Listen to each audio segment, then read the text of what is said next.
नमस्कार, मी प्रभाकर लोंढे, खडतर प्रवास वर्तमानपत्राचा तथा खडतर प्रवास यूट्यूब चॅनलचा मुख्य संपादक. आज आपण धाराशिव शहरामध्ये आहात. या ठिकाणी आपल्यासोबत आहेत संजय भोरे सर, युवा सेना जिल्हा समन्वयक आहे. ते उद्धव बाळासाहेब ठाकरे यांच्यावर त्यांची निष्ठा आहे. कोण कुठेही जाऊ, कोण काही करो, स्वार्थासाठी आपल्या निष्ठेमध्ये बदल करणारे लोक आहेत. त्यांच्याशी मला काहीही देणं घेणं नाही, पण आम्ही उद्धव बाळासाहेब ठाकरे यांच्या निष्ठेवर काम करणारे माणसं आहात. आणि म्हणून आम्ही धाराशिवमध्ये जिल्हा प्रमुख यांच्या नेतृत्वाखाली आणि उद्धव बाळासाहेब ठाकरे यांच्या निष्ठेवर काम करत राहणार आहेत. हा मुद्दा घेऊन आम्ही आज या मुलाखतीला सुरुवात करणार आहेत. आपल्यासोबत आहेत संजय भोरे, ॲडव्होकेट आहेत, युवा सेना जिल्हा समन्वयक आहेत. आपण त्यांच्यासोबत संवाद साधणार आहेत.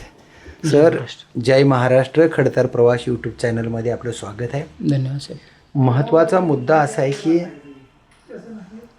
की मरण्याच्या अगोदर हिंदू हृदय सम्राट बाळासाहेब ठाकरे यांनी म्हटलं, शिवसेनेला एक साथ घातली. शिवसेनेच्या सर्वच कार्यकर्त्याला ज्या पद्धतीनं महाराष्ट्रानं माझ्यावर प्रेम केलं, त्याच पद्धतीनं माझ्या उद्धववर आणि आदित्यावर प्रेम करा, सांभाळा रे माझ्या शिवसैनिकांनो, असा हात उंचावून साथ घातली. त्यावेळेस प्रत्येकाच्या डोळ्यामध्ये पाणी आलं आणि सगळ्यांनी हिंदू हृदय सम्राट बाळासाहेब ठाकरे यांच्या आव्हानाला दाद दिली. टाळ्याच्या कडकडामध्ये दिले, डोळ्यातून अश्रू वाहिले, सगळं काय झालं. पण त्या निष्ठेमध्ये बदल करण्यास सुरुवात झाली. बाळासाहेब गेल्यानंतर, बाळासाहेब होते त्यावेळेस तर कोणाची मजाल झाली नसते, पण निष्ठेमध्ये बदल झाला. आणि ते धाराशिवच्या खासदार संकटकाळी त्यांचे वडील मेल्यानंतर म्हणले की हृदय सम्राट बाळासाहेब ठाकरे यांनी मला वडिलांसारखा आशीर्वाद दिला. त्यानंतर मला उद्धवनी भावासारखी, वडिलांसारखी साथ दिली. मग ते खासदार झाले, एक वेळेस आमदार झाले, 2 वेळेस खासदारीचं टर्म पूर्ण होत आलं. एवढं घरगुती प्रेम देऊनसुद्धा ओमराजे निंबाळकर खासदार शेवटपर्यंत रात्री 1:30 वाजेपर्यंत विश्वासच दिला उद्धवजींना, आणि 1:30 वाजता शेवटचा फोन उचलला नाही. आणि नेमकं बदल केला. आणि ज्याने आपल्याला त्रास दिला त्यांच्यासोबतच गेले. काय वाटते आज तुम्हाला? मुळात हे बघा, ते जे निष्ठावंत होते तुम्ही जे म्हणताय त्याच्यावर मुळात प्रश्नचिन्ह आहे. कारण तुम्ही जर पूर्व इतिहास जर बघितला त्यांच्या राजकीय पार्श्वभूमीचा, तर त्यांचे वडील जे होते ते सुरुवातीला पद्मसिंह पाटील यांच्यासोबत त्यांनी काम केलेलं राष्ट्रवादीमध्ये. त्याच्यानंतरनं ज्यावेळेस त्यांचं वितुष्ट आलं, त्याच्यानंतरनं पवनराजे साहेबांनी काँग्रेसचा त्या ठिकाणी वाट धरली. आणि ज्यावेळेस त्यांचा म्हणजे मृत्यू झाला, त्याच्यानंतरनं 6 ते 9मध्ये त्या ठिकाणी 9मध्ये आमदारकीच्या वेळेस ओमराजे यांनी शिवसेनेची वाट धरली. एक लक्षात घ्या. त्याच्यामुळं विचार जे असतात किंवा निष्ठा जे म्हणतो, तर आपण जसं एखादं आंब्याचं झाड लावलं तर आंब्याचं म्हणजे लागतं, तसं विचाराच्या बाबतीत आहे असो, निष्ठेच्या बाबतीत असो, पेराल ते उगवतं म्हणतात. त्या अनुषंगानं 9मध्ये त्यांनी शिवसेनेत आले, परंतु 9पासून ते आजपर्यंत 2024, 25, 26पर्यंत त्यांच्यामध्ये त्या ठिकाणी शिवसेनेची बीजं कदाचित त्या ठिकाणी रुजली गेली नाहीत असं म्हणावं लागेल. कारण जर रुजली गेली असती तर संकटाच्या काळामध्ये उद्धव ठाकरे साहेबांना त्यांनी सोडलं नसतं. त्यांनी सोडायच्या अगोदर जे काही त्या ठिकाणी सांगितले की निकाल लागल्यानंतर मी माझी भूमिका स्पष्ट करणार आहे, परंतु खऱ्या अर्थानं बघायला गेलं तर त्यांना ज्यावेळेस ते तिथं म्हणजे कोर्ट परिसरामध्ये ज्यावेळेस एका पत्रकारानं प्रश्न विचारला त्यांना, किंवा तुमच्या अडचणीच्या काळामध्ये उद्धव ठाकरे तुमच्या पाठीशी थांबलेले आहेत, त्यांनी तुम्हाला चांगल्या पद्धतीची मदत केलेली आहे याच्यामध्ये, तर त्यावेळेस मला असं वाटतं की ओमराजे निंबाळकर यांनी सांगितले की मला सध्या फक्त आता हा विषय महत्त्वाचा आहे, मी काही भाष्य करणार नाही. मला वाटतं की जर समजा त्यांची निष्ठा असती तर त्यांच्या काही जिभेला काटा टोचला होता का त्यावेळेस? ज्या माणसाचे आपल्यावर अगणित उपकार आहेत त्या माणसाचे उपकार त्या ठिकाणी मान्य करण्यामध्ये जी कृतज्ञता असते आणि व्यक्त न करण्यामध्ये तुम्ही कृतज्ञ आहेत, लक्षात घ्या. आणि ज्या बाळासाहेबांचं सांगितलं तुम्ही की बाळासाहेबांनी सांगितलं ते पुढं शिवसैनिकांनी त्या ठिकाणी त्या पद्धतीनं वाटचाल चालू केली. परंतु ह्या शिंदे गटाच्या वर्धापन दिनाच्या कार्यक्रमामध्ये जर एक किरण पावसकरसारखा नालायक माणूस त्या ठिकाणी बाळासाहेबांनी जे आवाहन केलेलं होतं की माझ्या उद्धवला सांभाळा, आदित्यला सांभाळा आणि आपला उत्कर्ष करून घ्या, तर त्याची जर खिल्ली होत असेल काय, तर मला वाटतं की ही बाळासाहेबांच्या विचाराचे आहेत का? आणि बाळासाहेबांच्या विचाराचे असते तर मला सांगा, राजकारणामध्ये आज ठाकरे घराण्यावर मोठ्या पद्धतीची चिखलफेक होते. नाही तसले घाणेरडे आरोप केले जात असतात. पण मला एक वाटतं की आजची राजकीय परिस्थिती बदलली जरी असली तरी आपण 2-2 पिढ्या आपल्या जर राजकारणामध्ये त्या ठिकाणी स्थिरस्थावर झाले असतील, एकनाथ शिंदे स्थिरस्थावर झाले, त्यांचे मुलाला त्या ठिकाणी खासदारकी कंटिन्यू देण्यात आली, मग मला एक वाटतं की आदित्य ठाकरेंना तुम्ही दोष देण्याऐवजी काल उद्धव साहेबांनी त्यांना सांगितलं की स्वतःच्या कार्ट्याला त्या ठिकाणी असा उल्लेख केल्यानंतर त्यांना भली मोठी मिरची झोंबली. तर खऱ्या अर्थानं सांगायचा उद्देश आहे की आपला तो बाब्या लोकाचं ते कार्ट त्यांनी जे उद्गार काढले त्याचं आत्मपरीक्षण त्यांनी करण्याची गरज आहे. आणि ज्यांना भरभरून दिलं, एक लक्षात घ्या, स्वतः काय होते ते रिक्षाचालक होते. हे स्वतः म्हणतायत की ओमराजे म्हणतायत की माझ्या घरी कुठला म्हणजे ग्रामपंचायत सदस्य नव्हता, काय नव्हता, मला एक वेळ आमदार, परत दुसरी आमदारकी वेळेस दिली होती, त्यांचा पराभव झाला, 19ला त्यांना खासदारकी दिली, 24ला त्यांना खासदारकी दिली.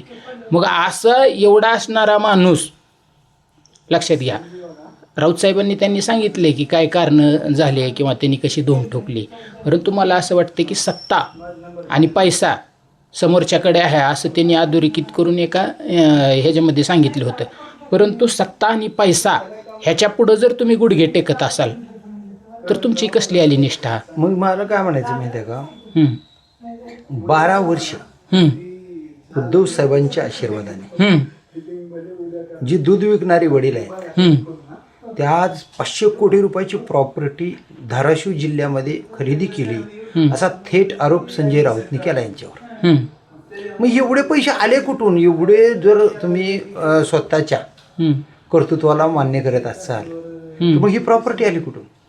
मग असंच म्हणावं लागेल ना, दुधामध्ये पाणी मिसळलं आणि पाण्यासारखा पैसा कमवला असं म्हणावं लागेल त्याला. हां, म्हणजे आज मला सांगा, तुमच्यासाठी माणसं मेले, खासदार साहेबांसाठी समाधान पाटील नावाचा कार्यकर्ता परंड्याचा होता का, हो, परंडा तालुक्यातला कुठला तरी कार्यकर्ता, तो मेला, त्याला भोगसून मारलं, हो, आणि तुमच्यासाठी मारलं. हो, ती लेकरा बाळाचा बाप संपला, त्याला तुम्ही जाऊन नुसतं विचारलं सुद्धा नाही, तर तुमची खरीच निष्ठा होती का शिवसेनेच्या कार्यकर्त्यावर? काय सांगाल तुम्ही? एक लक्षात घ्या, त्यांनी सांगितले की कार्यकर्त्यांमध्ये जाऊन निर्णय घेणार. मला एक सांगा, तुम्हाला हे सगळ्या जिल्ह्याला माहीत आहे, त्यांचं कार्यालय इथं खासदार संपर्क कार्यालय, बरोबर आहे. पक्षाच्या बैठका ज्या होत असतात त्या बैठका तिथं होते. एकंदरीत ओमराजेंवर मागच्या बऱ्याच दिवसामध्ये अशी परिस्थिती आलेली होती की त्यांच्या आव्हानाला प्रतिसाद देणारी जी काही लोक होते ते अल्प झालेली होती. हो ना.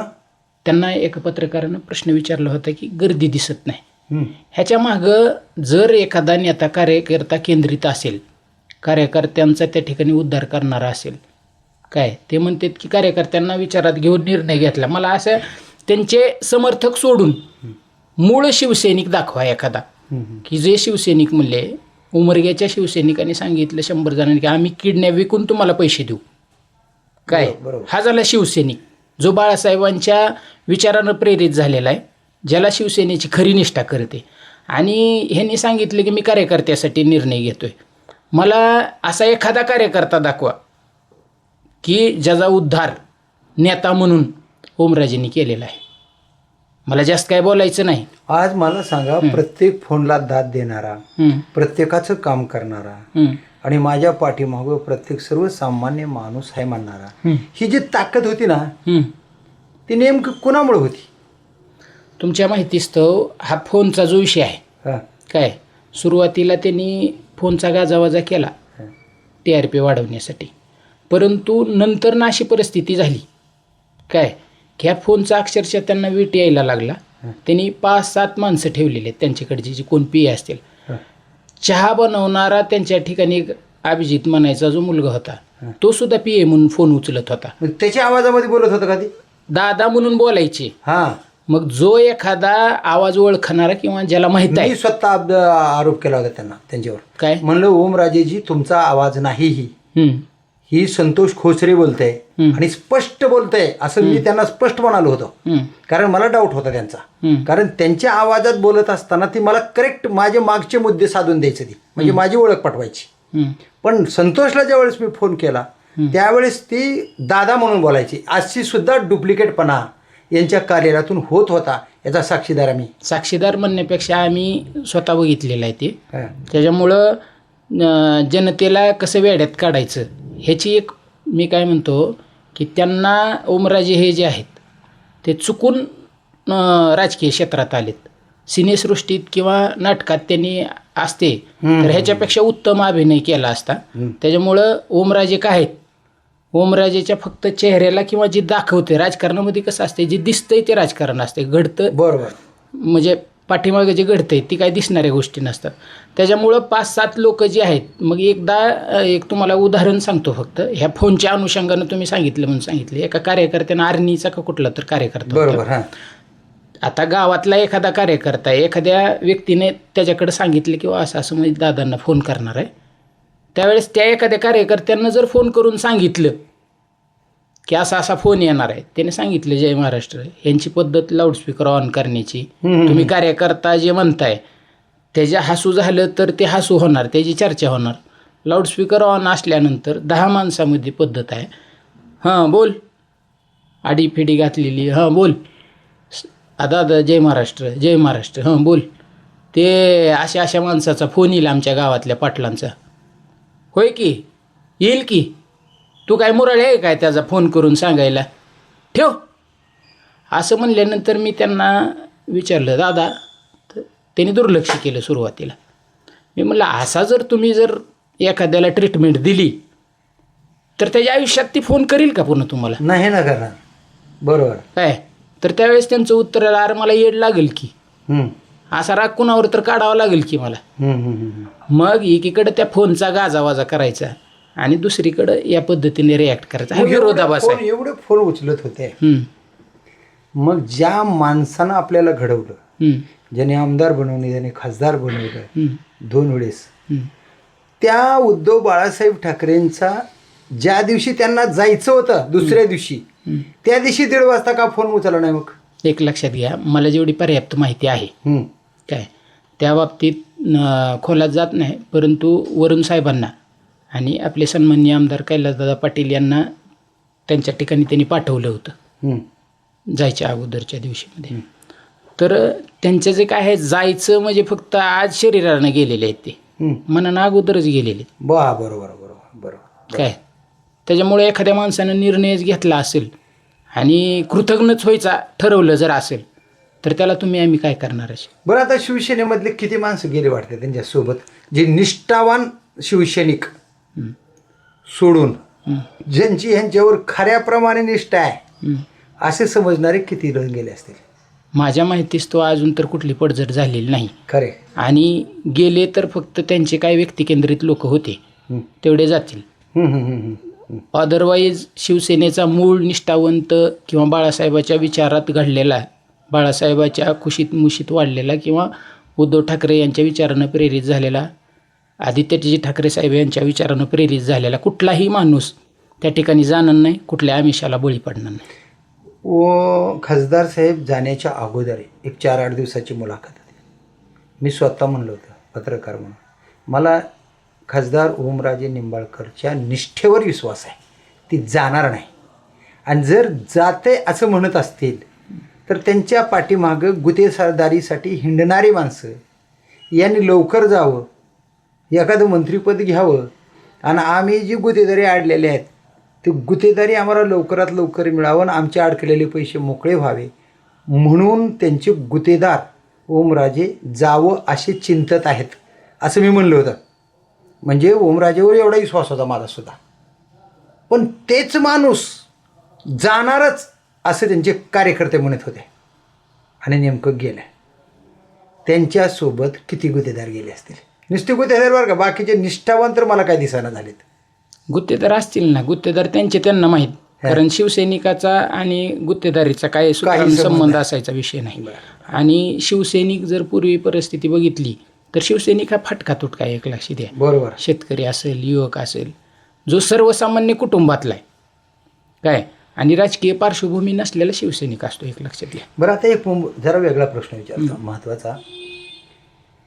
ज्या माणसामुळं राजकारणात माझा उदय झाला त्याच्यामुळंच माझं राजकारण चालू झालं आणि ज्यांनी 50 खोके सगळं ओके असे म्हणणारे हेच खासदार होते आणि ज्यांच्यासाठी माझा राजकारणात उदय झाला असं म्हणणाऱ्या माणसाच्या युतीमध्ये हे गेले आणि त्यांनी म्हटलं की येणाऱ्या माणसाचा ओमसह 5 जणाचा म्हणजे एकूण 6 जणाचा मग एनडीएमध्ये स्वागत आहे असे राणा जगदीशसिंह पाटील म्हणाले. आणि हे म्हणाले की तुमच्या एकाही मताची मला गरज नाही, माझा विरोध तुमच्यासोबत कायम राहणार. आता एका युतीमध्ये हे सगळे लोक आहेत.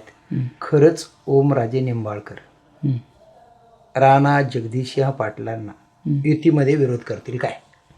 मुळात विषय आहे, तू कर मारल्यासारखं मी कड तू रडल्यासारखं ही परिस्थिती आहे. आता या भावाभावांच्या ह्याच्यामध्ये एक जणांना म्हणायचं 40 वर्ष लुटून खाल्ला, तुमच्याकडं 15-20 वर्ष तुम्ही समजा आहेत आता सध्या काय, मग त्याच्यामुळं दुसऱ्या कुणाचा उदयच झाला नाही पाहिजे या प्रकारची रणनीती ह्यांची आहे. बरं. आणि दुसरी गोष्ट, पूर्वी असं वातावरण ह्यांनी तयार केलेलं होतं की राणा पाटील तिकडं आहेत त्याच्यामुळं ओमराजे तिकडं जाणार नाहीत. मग आज कसे गेले काय? आता निकाल लागलेला आहे, तो विषय आता त्याच्यावर पडदा पडलेला आहे. त्याच्यामुळं एखादा निकाल लागल्यानंतर त्याच्यावर सुद्धा त्यांना भाष्य करता येणार नाही. म्हणजे लिगली कदाचित ह्याचा त्यांना अंदाज आलेला असावा आणि त्याच्यामुळं आपली राजकारणातली जर काय समजा ही आहे ती संपली आता. इज्जत असणारे नाही, भांडवल संपलं. त्याच्यामुळं कदाचित निर्णय घेतला असेल. आणि आता मताची मला गरज नाही, मी तुझं मत एकही घेणार नाही, पण तुझ्यासोबत माझा कायम विरोध राहील असं म्हणून अजून जनतेलाही फसवायलेत का? मी काय म्हणतो, आता त्यांनी ज्या पद्धतीने त्यांनी सांगितलं की माझा घेतलेला निर्णय भावनिकदृष्ट्या चुकीचा असला तरी राजकीयदृष्ट्या योग्य आहे आणि माझ्या राजकीय अस्तित्वासाठी मी निर्णय घेत आहे, तर मग मला सांगा, तुम्हालाही माहीत आहे की राजकारणामध्ये भावनेला किंमत नसते. मग तुमच्या वैयक्तिक भावनेचं तुम्ही जिल्ह्याच्या ह्याच्यावर कशालाही करताय? मग तुम्ही ज्या गोरगरिबानं सर्वसामान्य तळागाळातल्या लोकांनी एकमेकाच्या गच्चीला धरलं, गावागावामध्ये एकमेकांमध्ये हाणामारी केले, काही खून झाले, कशामुळं? तर ओमराजे निंबाळकरला मतदान करायचे म्हणून मारामाऱ्या झाल्या. या सर्व लोकांना वाऱ्यावर सोडलं नाही काय लोकांनी, खासदारांनी? त्यांना जर म्हणलं असं तुला काय कोणी करायला सांगितलं होतं का, असं वाक्य येऊ शकते त्यांचं. म्हणजे तुझ्या निष्ठेसाठी माणसं मेलेल्या माणसाची किंमत नाही. त्यांच्या प्रति निष्ठाच नव्हती शिवसैनिकाची, त्यांच्यावर निष्ठा होती शिवसेना पक्षप्रमुख उद्धवजी ठाकरे यांच्याकडे बघून असेल, बाळासाहेब ठाकरे यांच्याकडे बघून असेल. तळहातातल्या फोडासारखं जपलं की होत्या ना. बरोबर. तुम्ही जे म्हणताय आज काय राणा पाटलांनी काय ह्यांचा बांध कुळवला होता का? परंतु तुम्ही प्रतिध्वनी कुणाचे आहेत, तुम्ही लोकप्रतिनिधी कुणाचे आहेत? शिवसेनेचे आहेत आणि शिवसेनेचे आहेत म्हणूनच तुम्हाला शेवटपर्यंत त्यांनी साथ दिली ना. शिवसैनिक ही ढाल होती, लक्षात घ्या. मग या शिवसैनिकांनी एकमेकासाठी जीव दिला, तुम्हाला निवडून दिलं, तुम्हाला आमदार बनवलं, खासदार बनवलं. तुमचं कर्तव्य काय होतं? ह्या लोकांना तळहाताच्या फोडासारखं झेलणं हे तुमचं कर्तव्य नव्हतं का? तुम्हाला जसं त्यांनी जीवाची ढाल करून मोठं केलं, खासदार बनवलं, आमदार बनवलं, तुमच्या संकटकाळी रडत हिंडले ग्रामीण भागामध्ये माणसं. तुमचे वडील ज्यावेळेस मेले तुम्ही जर रडलं की सगळा जिल्हा रडत होता. या लोकांच्या डोळ्यातल्या अश्रूचं काय? काय म्हणाल तुम्ही? मी काय म्हणतो, मुळात एक लक्षात घ्या, आज ज्या ठाकरे कुटुंबानं आम्हा लोक मंत्री आमदार खासदार बनवले, त्या कुटुंबाच्या कोणी वेदना जाणते का नाही मला सांगा.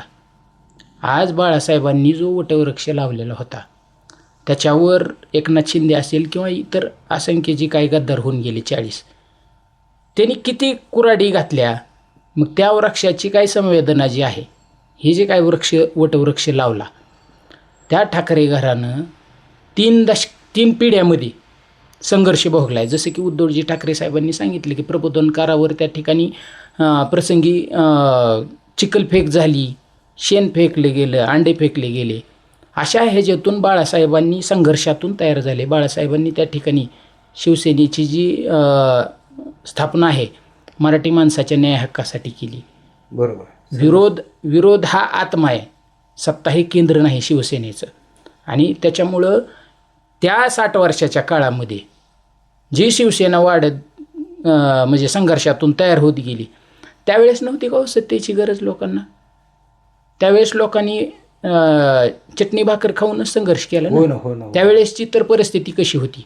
एकदा काय म्हणाले ते, आम्ही भाई उद्धवराव पाटलांच्या जिल्ह्यातली माणसं, मुख्यमंत्र्याला ठोकर मारला भाई उद्धवराव पाटलांनी. तशा पद्धतीनं कितीही मोठ्या बॅग आल्या तर त्याला ठोकर मारणारी अवलाद माझी आहे. त्यावेळेस आमच्या पत्रकारांनी विचारलं होतं की खरंच तुम्ही शिवसेनेमध्ये राहणार का? तर त्यांनी वारंवार म्हणले मी शिवसेनेत राहणार, शिवसेनेचा आहे, कायम शिवसेनेचा राहणार. पुन्हा म्हणले खरंच राहणार आहेत का? तर त्यांनी म्हणले मशीन मिळते का म्हणले इमानदारीची, किंवा इमानदारी चेक करणारी मशीन मिळते का? आणा ती तर, म्हणजे मला चेक करा.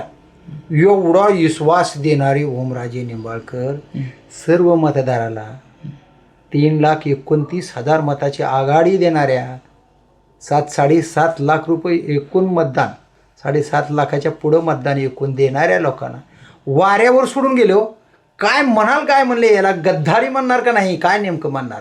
गद्दार म्हणल्यावर तर छिनका यायला नेमकं काय? मग मी काय म्हणतो, मुळात विषय असा आहे, तुम्हाला ओळखायला आलं नाही ते जाणार का राहणार? त्यांनी मशीन नाही, ते मीटर जर असलं निष्ठेचं कुठलं तर सांगा, म्हणजे निष्ठा काय कळेल, असं त्यांचं वक्तव्य होतं. अगदी पोटातलंही पाणी न हालू देणारा तो माणूस आहे. त्याच्यामुळं तुम्ही त्यांना असं ओळखू शकला नसाल. त्यांनी जी काय निष्ठेचा गाजावाजा केला, एक लक्षात घ्या, निष्ठा कोणाची म्हणावी हो? निष्ठाच्या बिभीषणाची म्हणावी, ज्यानं अधर्माची साथ सोडून त्या ठिकाणी धर्माला त्या ठिकाणी प्राधान्य दिलं. बरोबर आहे.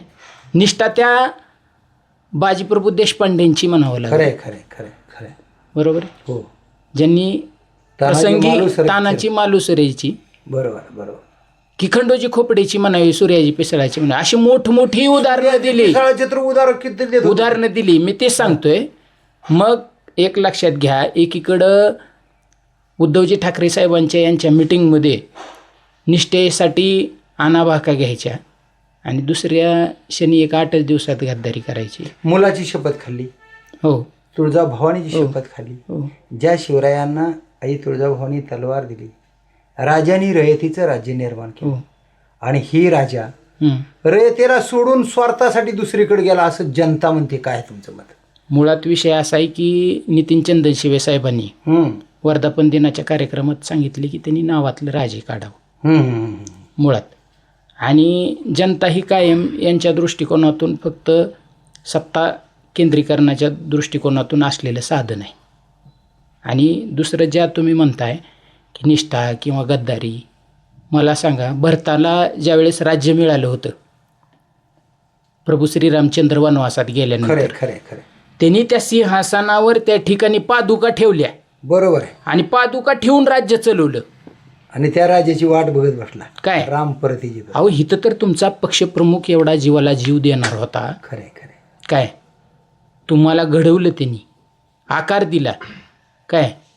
आणि तुम्ही त्यांना जर आदित्य ठाकरेंनी त्यांना काय उपमा दिलेली माहिती आहे? एहसान फरामोश. ह्याच्या पलीकडे मी काय जास्त बोलू शकत नाही.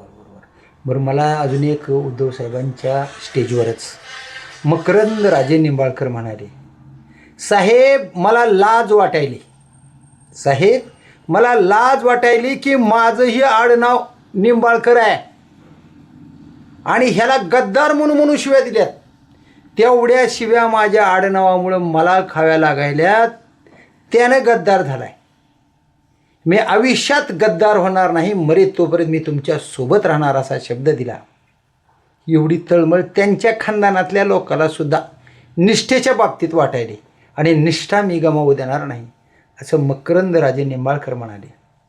पण यानं एवढ्या शपथा खाल्ल्या पण हा गद्दार झाला असं जनता म्हणते. तुम्ही काय म्हणाल? गद्दार शब्द उच्चारणार आहेत का नाही तुम्ही? कारण कैलास दादाला हेच प्रश्न विचारला पत्रकाराने. ते गद्दार नाहीत तर महागद्दार आहेत, लक्षात ठेवा. Yes yes yes. जायचं होतं तर 2022लाच जायचं ना. बरोबर बरोबर. 2024मध्ये त्या ठिकाणी ह्याच निष्ठेचा गाजावाजा करून, निष्ठेची झूल पांघरून, काय मी मागे एका पत्रकार परिषदेत म्हणलं होतं की जसा एखाद्या वृक्षामध्ये, आंब्याच्या झाडामध्ये वगैरे खोडकिडा असतो, खोडकिडा, लक्षात घ्या. तुम्हाला जर बघायचं असलं तर दाखवतो. नाही एक व्हिडिओ दाखवतो मी तुम्हाला. खोडकिडा कसा असतो तर तो खोडकिडा त्या ठिकाणी वृक्षात राहतो, आळी असते एक पांढरी, बरोबर, आणि ते सगळं झाडातलं ते पोखरून जाते. बरोबर आहे, बरोबर आहे, संपून टाकते ते अक्षरशः. हा, वरून झाड दिसते पण मधून पोखर. तसं निष्ठावंत जे काही तत्कालीन नेतृत्व असणारे जे काही होते त्यांना सगळ्याला संपवण्याचं जर काम कोणी केलं असेल तर मला वाटतंय ओमराजे निंबाळकर यांनी केलं. धाराशिवमध्ये तुम्ही बघू शकता. ही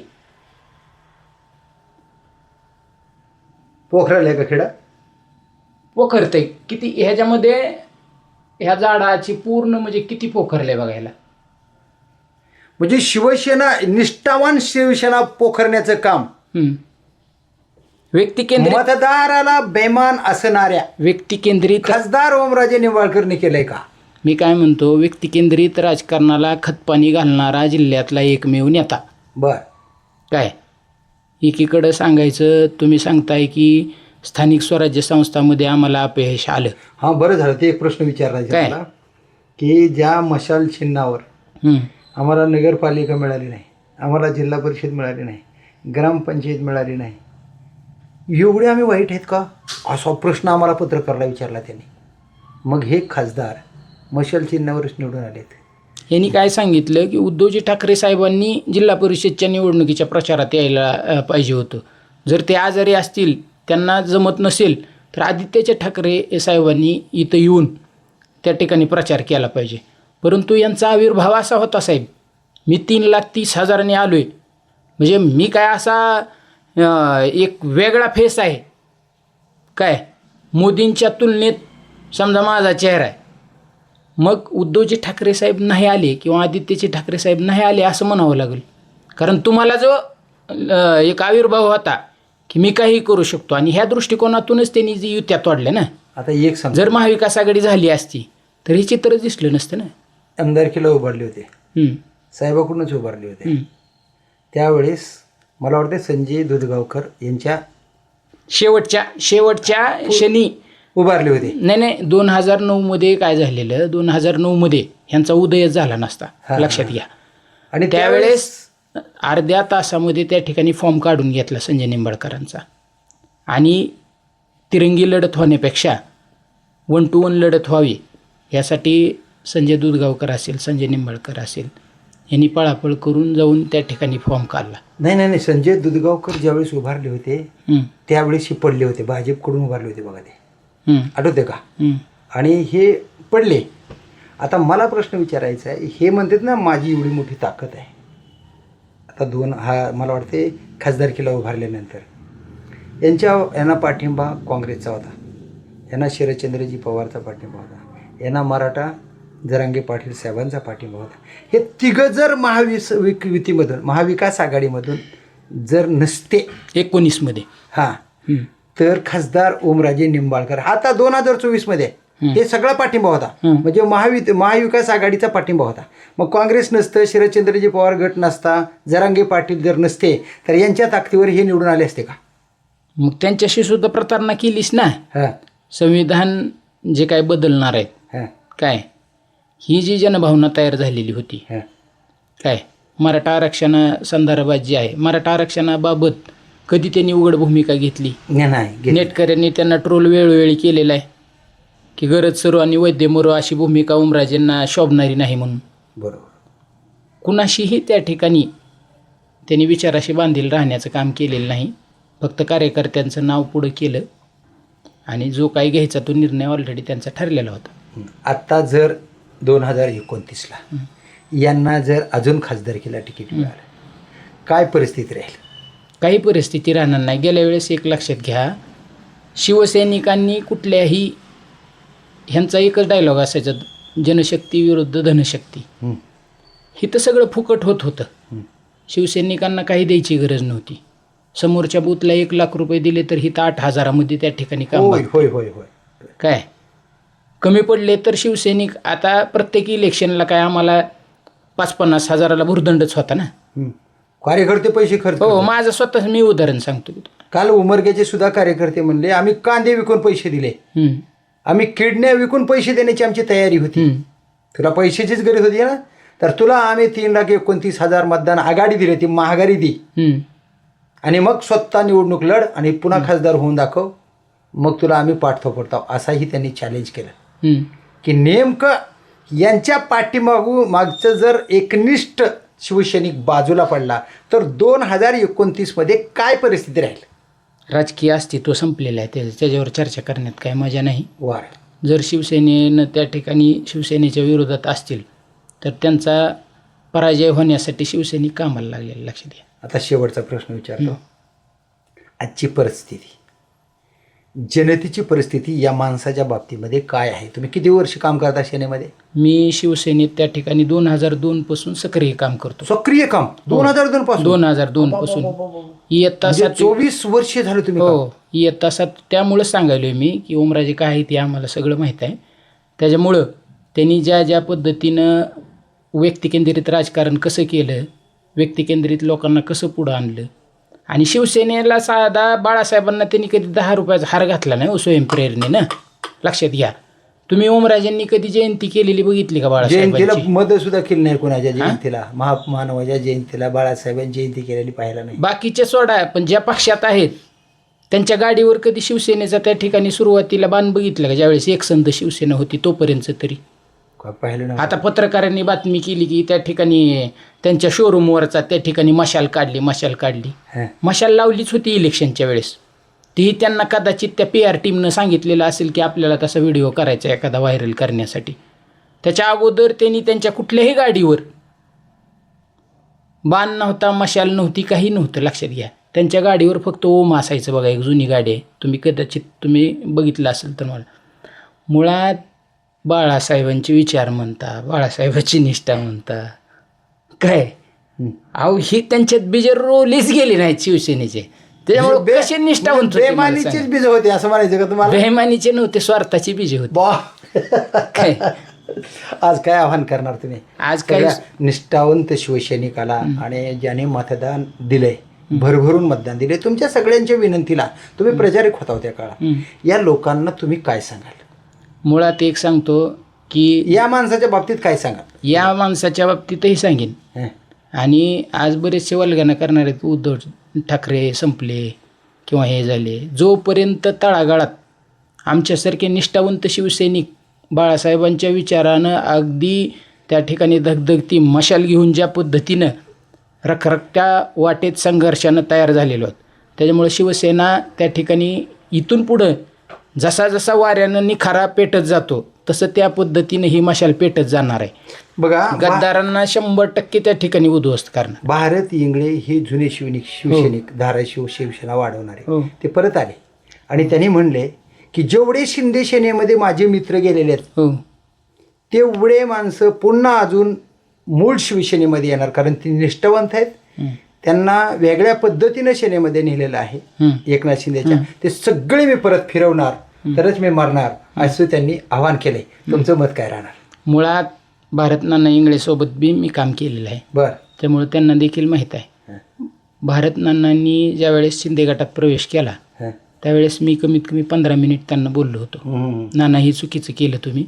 आणि अशी पण मुळात त्यांनी मला एक कारण सांगितलं की संजू आम्ही म्हणजे माय घातली म्हणले काय एवढं संघर्ष केला, एवढी शिवसेना तयार केली सुरुवातीपासून, आणि ह्याच्या बापाच्या विरोधात सुद्धा बरोबर ज्यावेळेस पद्मसिंह पाटलासोबत होता त्यावेळेस विरोध केलेला, आणि आता हा आम्हाला सांगणार का शिवसेना म्हणले काय आहे बरोबर काय. आणि मी म्हणलं तरीही काय मार्ग निघाला असता, काय झालं असतं काय. तर त्यांनी सांगितलं की माझ्या मुलासाठी मी नगरपालिकेचं तिकीट मागण्यासाठी शोरूमला गेलेलो होतो म्हणले, आणि तिथं असा विषय झाला की इंटरव्ह्यू उशिरा चालू होणार होते म्हणले, आणि ह्याच्या एका पियेनं मी तिथं केबिनला बसलेलो होतो म्हणले, आणि ते केबिनला बसल्यानंतर ह्याचा एक पिये आला म्हणले, आणि त्यानं सांगितलं की नाना तुम्हाला बोलवायले बाहेर, असं म्हणून दरवाजा लावून घेतला म्हणले. मग एवढी जर हेळसांड एका माजी जिल्हा प्रमुखाची, आज तुम्ही त्यांच्या जीवावर त्यांनी समजा निवडणुका लढल्या, त्यांची जर परिस्थिती तशी असेल काय, एवढ्यावर थांबलं नाही म्हणले काय, एवढ्यावर थांबलं नाही. इंटरव्ह्यू 1:30-2 वाजले म्हणले रात्री. तरी मी म्हणलो की जाऊ द्या, शिवसेना आहे काय, समजा पद्धत आहे की इंटरव्ह्यूची काय आहे त्या पद्धतीने गेलं पाहिजे. त्याच्यानंतरनं एक सभा झाली म्हणले मिरशिंग्याला, त्या सभेमध्ये मी बसलेलो होतो म्हणले. त्या दिसल्यानंतर मला वर बोलवलं, पण वर बोलवल्यानंतर चकार शब्दानं नाव घेतलं नाही म्हणले काय. मग एवढी जर हेळसांड माझी आम्ही उभ्या केलेल्या त्या ठिकाणी जर होत असेल, ह्या एका विवंचनेपोटी आणि नाराज होऊन तो माणूस शिंदे गटात गेलेला होता. मान्य केले त्यांनी काय मागच्या मुलाखतीमध्ये मान्य केले. मग ती गेले, आता ती गेले, हे आले वापस. खरे म्हणजे यांना कंटाळून गेलतो म्हणले बघा. बरेच जण गेले, जेवढे काही गेले ते उद्धव ठाकरेंवर नाराज न होता गेलेले नाहीत, किंवा कुणावर कुठल्याही साहेबावर नाराज नाहीत, कुणावर नाराज नाहीत. येतील माघारी, सगळे येतील ना काय सगळे येतील. हो. तर बघा, हे आहेत ॲडव्होकेट संजय भोरे साहेब, युवासेना जिल्हा समन्वयक, उद्धव ठाकरे शिवसेना, या शिवसेनेचे निष्ठावंत आहेत. बऱ्याचशा मुलाखती मी पाहिलेल्या यांच्या, आणि हे नेतृत्व 7वीच्या वर्ष वयोगटामध्ये, 7वीच्या वर्गापासून ते आतापर्यंत, म्हणजे 24 वर्ष हिंदू हृदय सम्राट बाळासाहेब ठाकरे यांच्या विचारावर ह्या सेनेमध्ये काम केलं आहे. आणि हे सांगतात की खासदार ओमराजे निंबाळकरांची सेनेवर निष्ठाच नव्हती, स्वार्थ साधण्यासाठी या पक्षामध्ये त्या माणसानं काम केलं. सर्वसामान्य गोरगरीब मतदार या माणसावर अतोनात प्रेम करून, जीवतोड काम करून यांना निवडून दिलं. पण हा माणूस शेवटी स्वार्थापोटी, संजय राऊत म्हणाले 100 कोटी रुपये घेऊन गेला हा माणूस. 500 कोटी रुपयाचा उलाढाल इथं खरेदी केली, जमीन खरेदी केली. भावाला अडचणीत असल्यामुळे या माणसानं स्वार्थापोटी प्रवेश केला आणि सर्वसामान्य मतदाराला वाऱ्यावर सोडलं.